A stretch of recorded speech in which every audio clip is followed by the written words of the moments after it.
Victims across the state are having to pay hefty fines for something they didn't ask for. Should laws change at the state level for victims of car theft? On special assignment, News 13's Gabrielle Burkhart looked into why stolen vehicles are racking up fines once they've been found. She's old. Dan Monahan knows now that age doesn't make a lick of difference to a thief. It's a 1997 Nissan pickup. Big Red. He recently joined the club no one signs up for when someone swiped Big Red from right outside his home in northeast Albuquerque. We thought it was wise to put the least expensive vehicle out front and park my wife and my normal day car in the garage. That didn't turn out that well. He came home from work on a Monday evening, noticed his truck was missing, and called Albuquerque police to file a report. It was a loss. We just said it's gone, not knowing any of the backstory.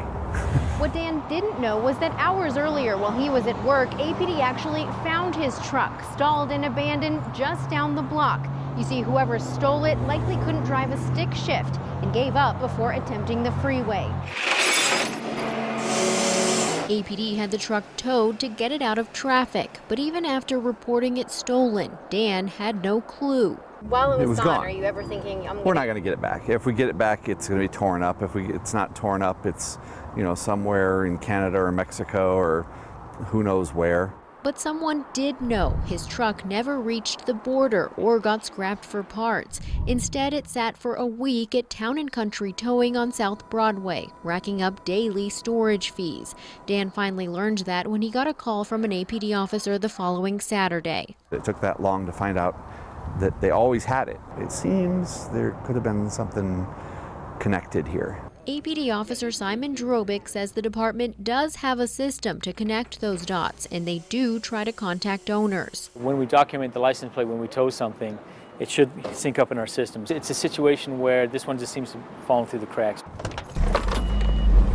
Make no mistake, Dan is happy to have his truck back, especially since it wasn't damaged. But it came with a price, $252 to Town & Country Towing, $100 for the tow fee, $15 for mileage, and $120 for storage fees, plus tax. It almost seems like the system is victimizing the victim again. The storage fees for each tow yard is regulated by the state at $15 a day.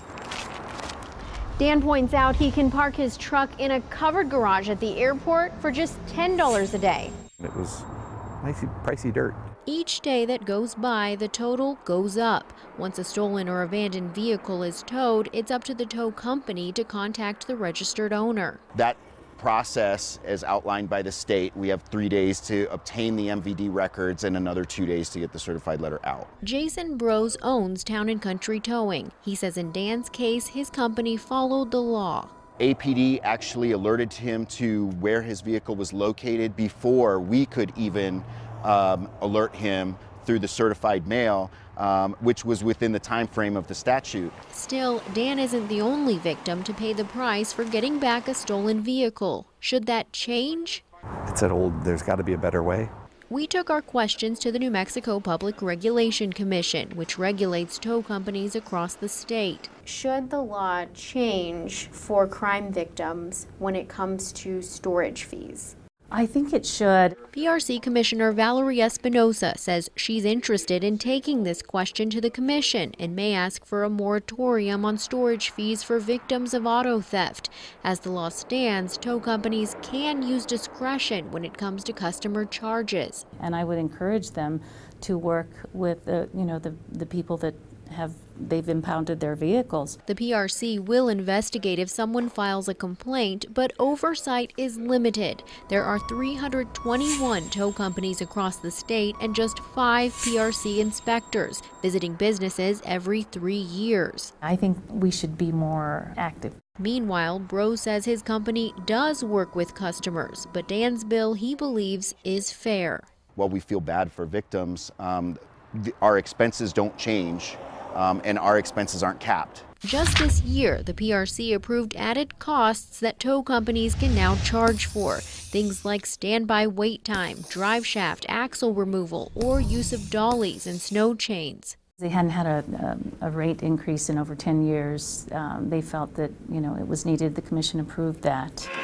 While tow fees can be expensive, Bros argues it's a necessary expense. Trying to take advantage of anyone in this case would be wrong. He says drivers should consider the crime rate and full coverage insurance. While police are taking calls, this yard paints a picture of Albuquerque's auto theft problem. As for Big Red, even though she may not be the flashiest pickup, It's back home. Dan knows what she's worth to him. Now it lives in the garage. On special assignment, Gabrielle Burkhart, KRQE News 13. One thing drivers can do is make sure your registration address is up to date. Otherwise, you may not get notified if your car was towed. We've posted more information about rate charges and what to do if you have a problem with the tow bill. Just go to alwaysonkrqe.com.